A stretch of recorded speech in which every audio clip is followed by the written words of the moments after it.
really want to talk to you guys and have more of a heart-to-heart. I haven't talked about this. I mean, I've mentioned it in the past before a little bit.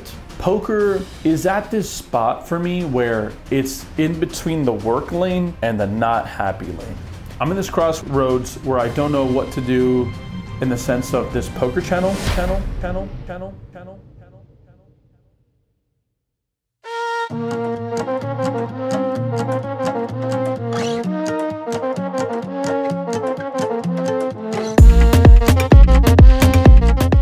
Welcome back everyone to another episode of Close to Broke. It's an absolute pleasure to have you folks here today. As you guys can see by reading the title, there's some interesting and really important things that I want to talk to you guys. And I think it's something that needs to be talked about, as a lot of people with my platform or a platform don't really talk about it all that much. Before we get into all of that and change the vibe, I cannot wait. I have a couple things that I want to share with you guys. Most importantly, I know I haven't been playing that much poker, but I have been playing online. So if you want to play with me, I only play one place online that I can trust, which is the Splash Squads. You can click the link at the top of the description if you want to play with that. Also, if you want to watch my golf channel, that's kind of where I've been spending most of my time. We'll get into it again at the end of the video. You guys can check it out at Close to Scratch. Link for that is also in the description. Lastly, before we get into today's session, Big Girl, say hello. Big Girl loves you all very much. Thank you guys so much for watching and tuning into this video. Enjoy an unbelievable session over at the vault. Some high stakes action.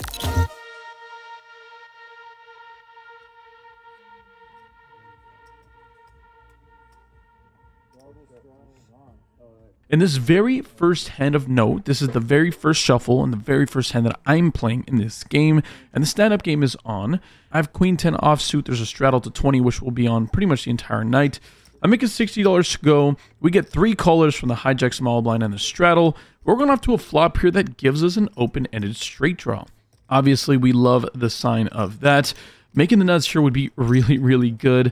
When the action's checked over to me on a board like this, ace high, seems like I'm going to have what they call range advantage, so I will go ahead and throw out a bet of $100.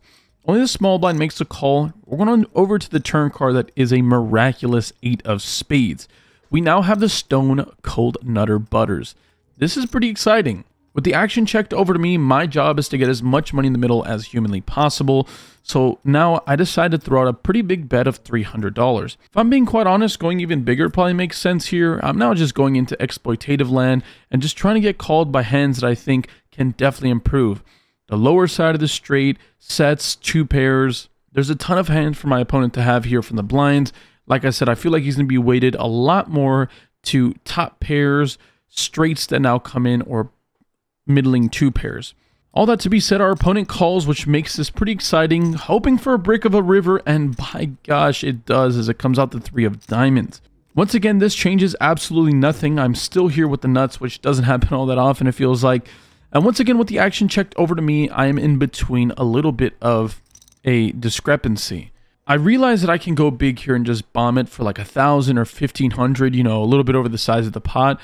But I feel like with the effective stack being 3,000 at this point, is it okay to get greedy here? The stand-up game is on, and as you guys have seen in the past, and I don't know if my opponent knows this, I will definitely go crazy to get one of these guys if I have to. I've done the same thing with ace highs and random draws. Looks like it might be a spot to go for it. 3 times the size of the pot, I go all in. I know a lot of you guys are going to be scared as to maybe missing out on value, but in a game like this is a private game, things are a little bit crazier, and exploitative play is definitely going to be something that we want to err on the side of. All of that to be said, my opponent now gets into the tank. Once again, I am looking to get called off here by those middling 2 pairs or the lower side of the straight, and when my opponent's deep into the tank, it feels like he's weighted to those 2 pair holdings. After well over 2 minutes of tanking, my opponent flicks in the call. We show our hand and we are good. An over $8,000 pot or $7,000 pot, whatever the heck it was, on the very first hand of the session. And on top of that, we win our army man. Let's go. Once again, the stand-up game is on and we are looking for one of those army men. Under the gun makes it $60 to go. Next to act makes the call. And I'm here next to act in middle position. when I look down at pocket tens. Once again, we are more incentivized to go a little bit larger here, so we're going to go ahead and crank this up 5 times the last bet, and make it $300 to go for a larger 3-bet.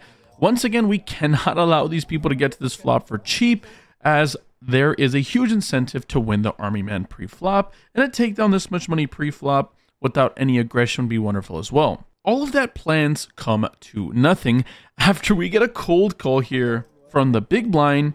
Luckily for us, one player makes the fold, who's the initial raiser, but then the under the gun +1 flat caller back raises all in for $700 or $800. Okay, this is a little interesting now. Back raises can either be super strong or super weak, or a lot of gamble, but in a game like this, it feels like a lot of gamble. So with that last player behind me cold calling, sure, there's a chance they're trapping us with a big hand, but more than likely, it's something that we have to either get to call off weak or just get out of the way to get maybe a hand like Queen Jack to fold. So after considering my options, I decide to go with the latter, and I go all in for $300 or $3,500.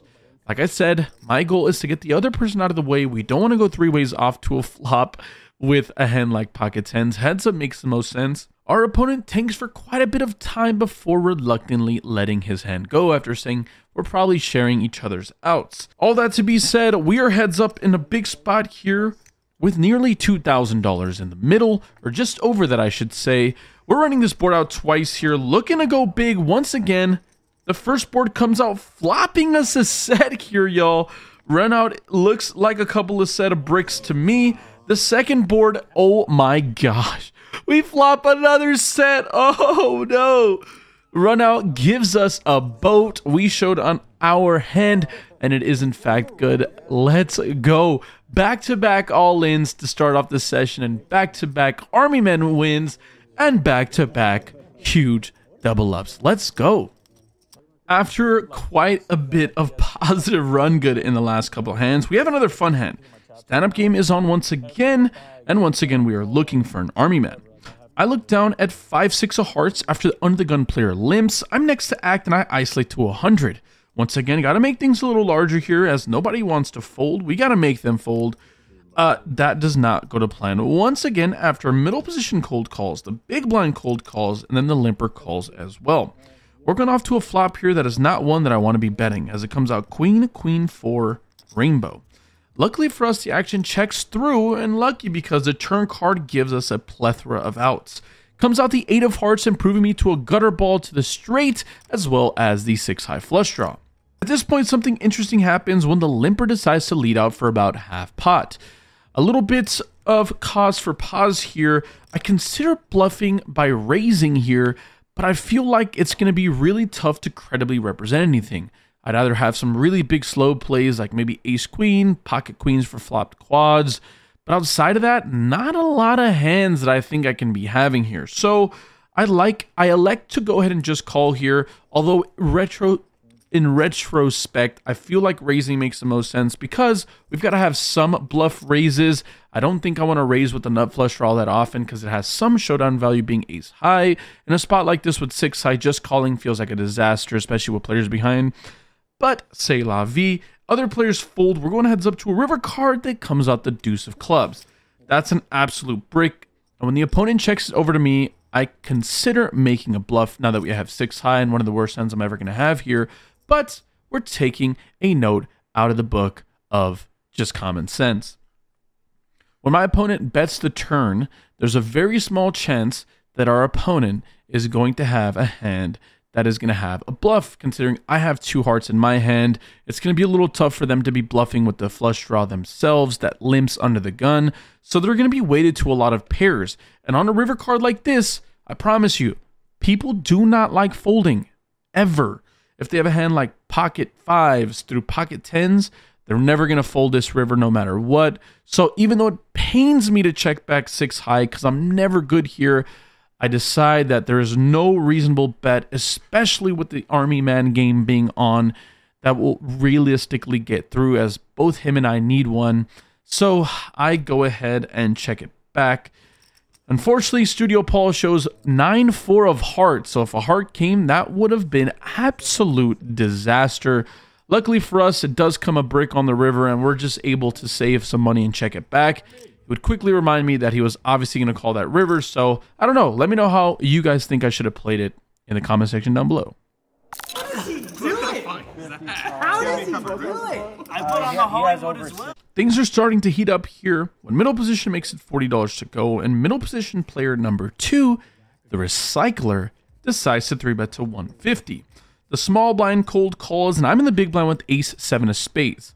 I'm going to be totally honest. We've talked about it in the past before, but passiveness is probably the biggest kryptonite to my game. It's what I do. I could just flick in the call. It feels so much easier.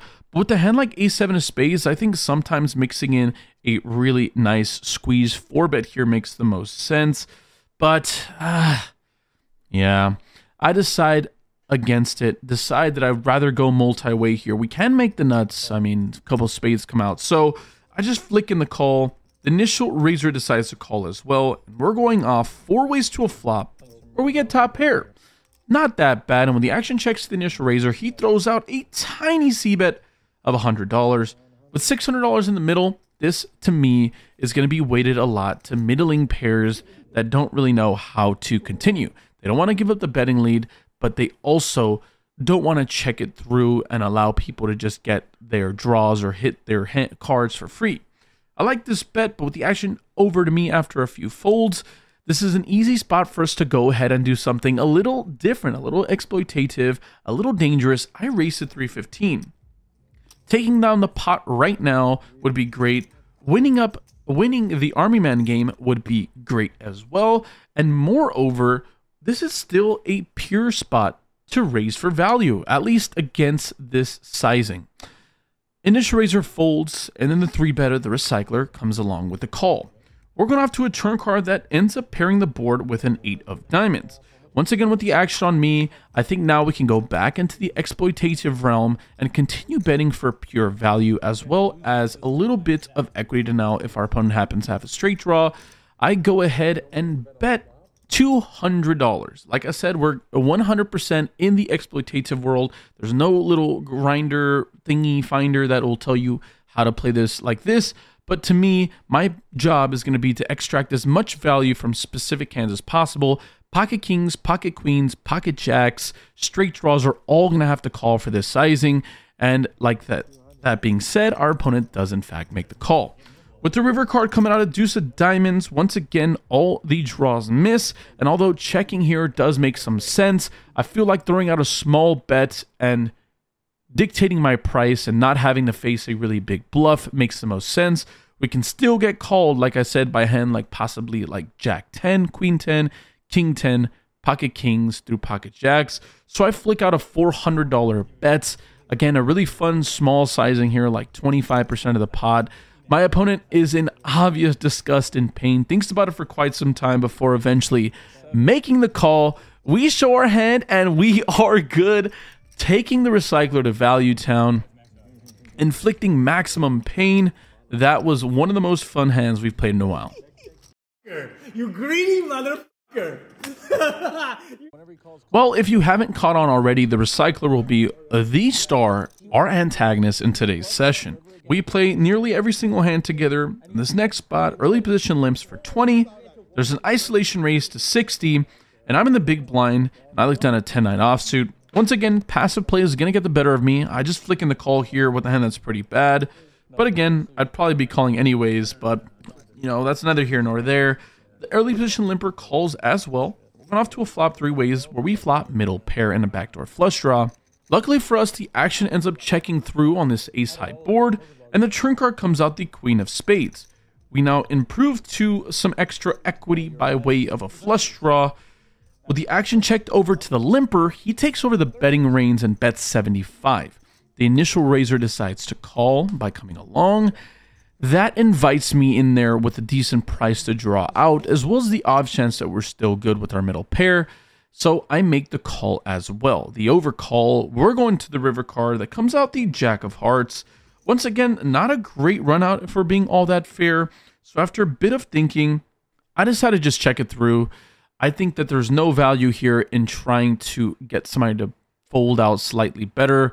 it's just not a whole lot of that to be had out there. And like I said, against these specific opponents, they're probably going to look me up with the queen. So I just check it. And luckily for us, it ends up checking through. We show down our first. Jared the Recycler shows down his hand, which is 9-5. And after a little bit of a needly slow roll, our friend, oh my goodness, one of my brothers in the poker world, shout out to the Recycler. We show our hand, and it is in fact good. All in good fun. Love my boy the Recycler. Looks like I got the better of you on this one. These two next hands that I'll be going over don't include me in it. But wait, before you run away, I promise you, these two hands are some of the craziest hands I've ever seen in my life. That is not an exaggeration. In this very first hand to note, there is a fun spot where under the gun raises to 60. It falls to the straddle, who decides to 3-bet to 220. Under the gun player makes a call, and they're going off to a flop that comes out ace 7 deuce rainbow. Obviously a great board for the 3-better, and when he decides to check it over, a little bit questionable, under the gun decides to take over the betting reins and bets out 300. The 3-better then check jams all in for nearly $1,600. Under the gun is obviously in max pain here, but eventually decides to throw in the call after shrugging it in there. He shows ace jack of diamonds, and the other player, the 3-better, shows 9 deuce. Oh my goodness. You might be asking yourself, what the is going on? The 9 deuce game is on. Every game we come here, every time we play this game, there's a bounty out there. If you win with this specific hand, everyone at the table has to pay you $50. That's worth like $500 or something if my math is halfway decent. It's not, so that's probably wrong. But $400 that you can get for absolute free by just winning a hand with, in this case, 9 deuce. That's why this is happening. This is absolute madness. They eventually decide to run out the board twice. And the first run out comes out with the king of hearts on the turn.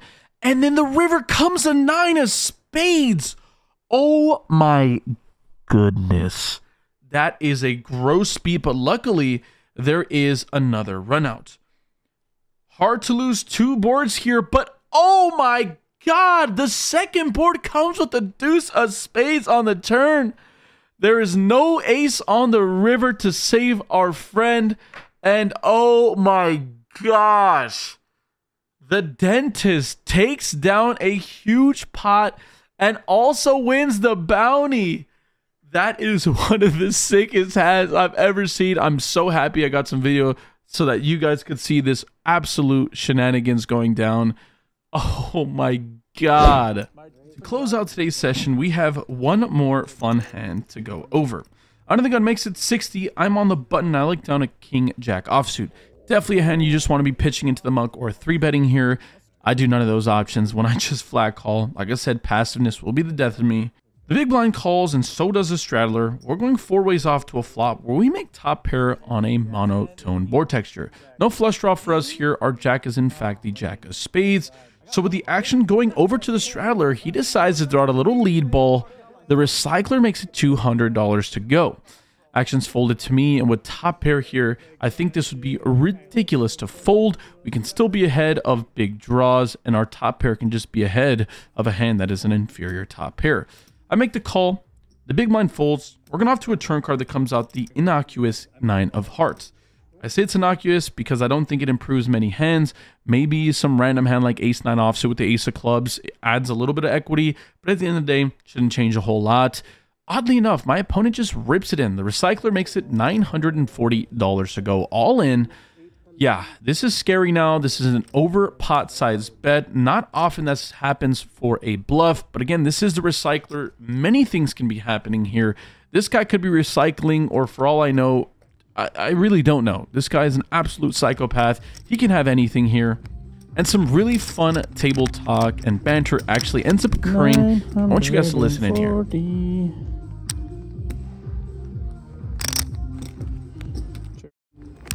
What do you have?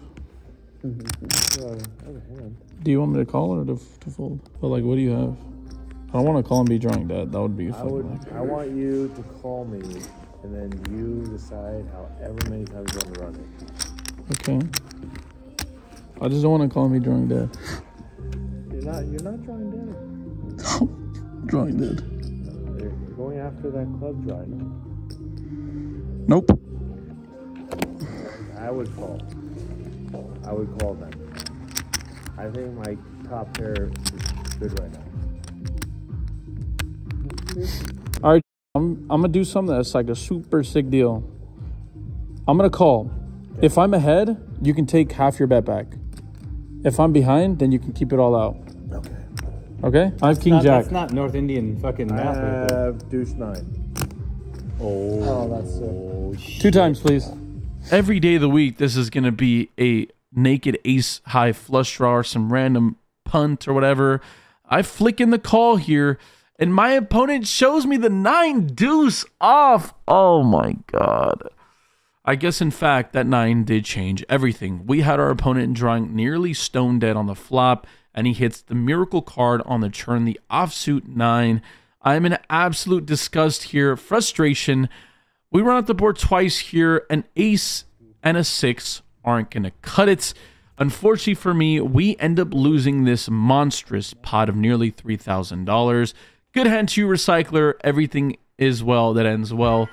Good hand to you, sir. You got the better of me at the end of the day. You got the last laugh. All that being said, there's so much more to talk about in these end of session discussions. I'll let you guys know how we did in today's session, as well as where the hell I Do did. this with my eyes closed. It's too easy. It's too easy. I can do this with my eyes closed. I really hope you guys enjoyed today's session. It was absolutely a lot of fun to play. A couple things that we haven't mentioned to this point, which is, again, the biggest point of today's video. I want to get into the numbers first, though. We were into the game for exactly 5,000 and out for 8,015. We left the game with a $3,000 profit. That King Jack's hand, that little bit of excitement there was pretty interesting. But outside of that, I really want to talk to you guys and have more of a heart-to-heart. I haven't talked about this.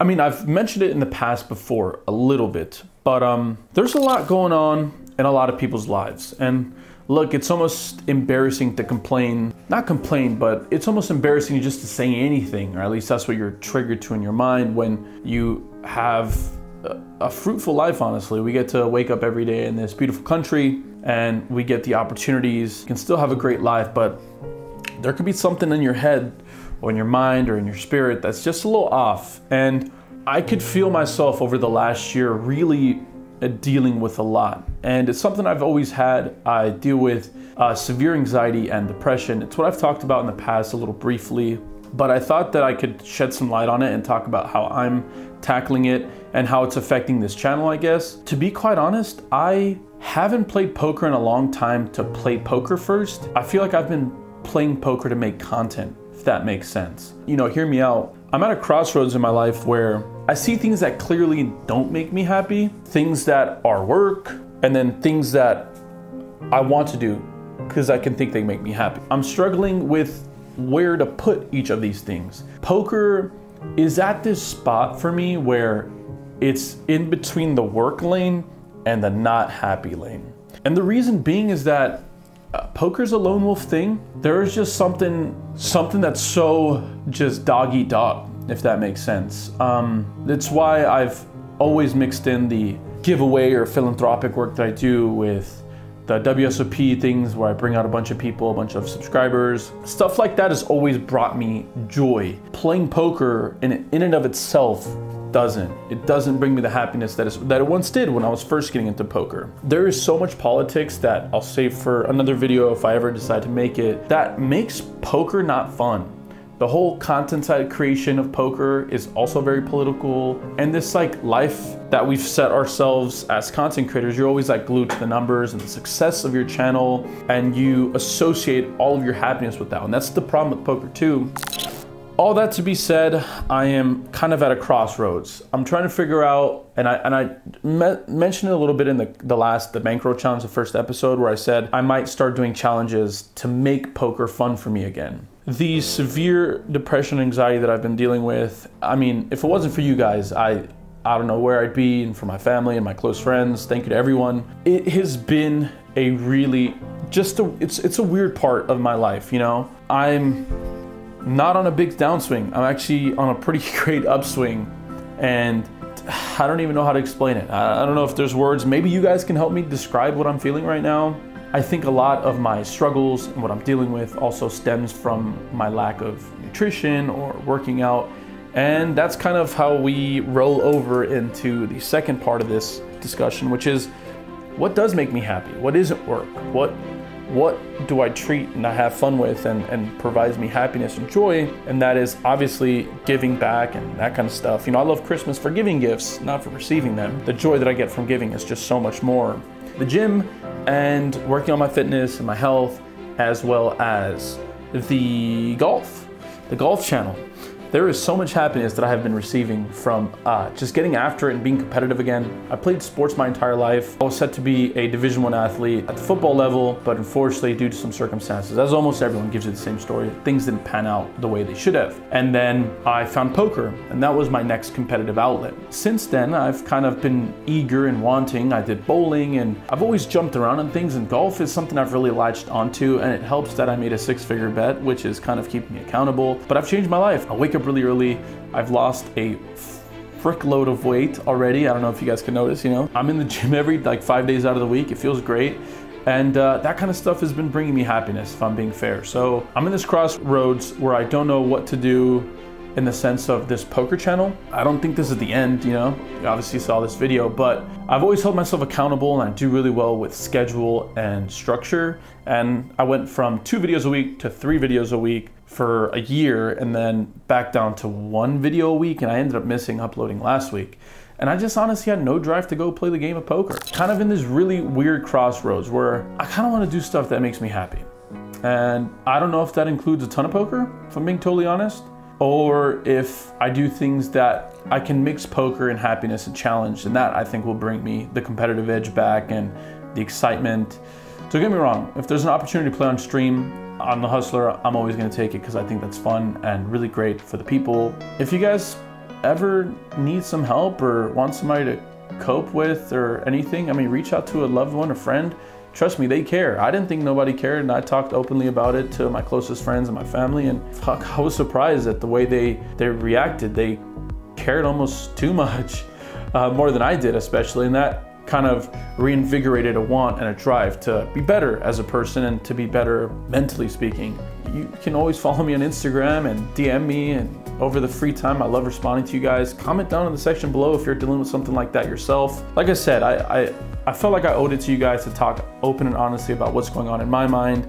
Outside of the fact that I play poker recreationally, the one thing I do remember is that Mike, a lovely editor who's become a very good friend of mine and somebody I consider family at this point, does make a living off of editing these videos. So we do have to keep making this channel happen. There's gonna be a balance, and I think at the end of the day, that's where we are at. There has to be a balance. If that's 1 time a week or 2 times a month or whatever the case may be, I'll find a balance. I'll find the competitive edge. I'll find the challenge. I'll find something that can hold me accountable again to some solid structure that still provides me a semblance of happiness without it feeling like work. And right now, poker feels like work. And the unfortunate thing is, I don't use poker to pay my bills. I don't use it for money. I have a career and families that I employ that depend on me in that scale of my world. So when I go to play poker, I used to play it for pure fun. Now it feels like work, and that's not fun. So when I make really long creative intros, just know that that's what brings me happiness. And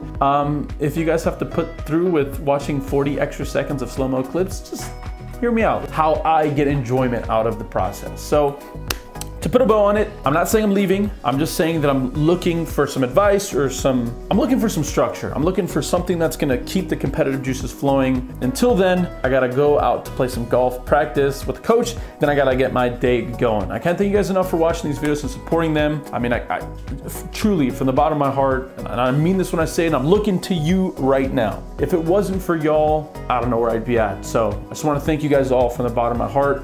I hope you share this video with a friend, because I think it's important that we all just make the effort to be better people and to look after each other. And on the felt, we can battle, we can grind, we can beat each other up, but away from the fall, I think it's important to have one another's back. So I can't thank you guys enough for having my back. Now it's time to reverse the roles. I gotta have your back. Still a lot of people depending on me in the poker world, hopefully in a positive and an entertainment factor. So appreciate you guys all for watching the videos. I love you guys all so much. This isn't the end, obviously. It's just a new chapter. We're gonna try to figure out a way to make this work. But until then, it's your favorite poker vlog, Close to Broke. I love you all dearly.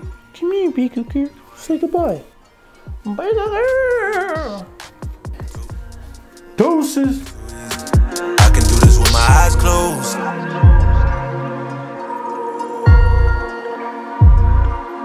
I can do this with my eyes closed.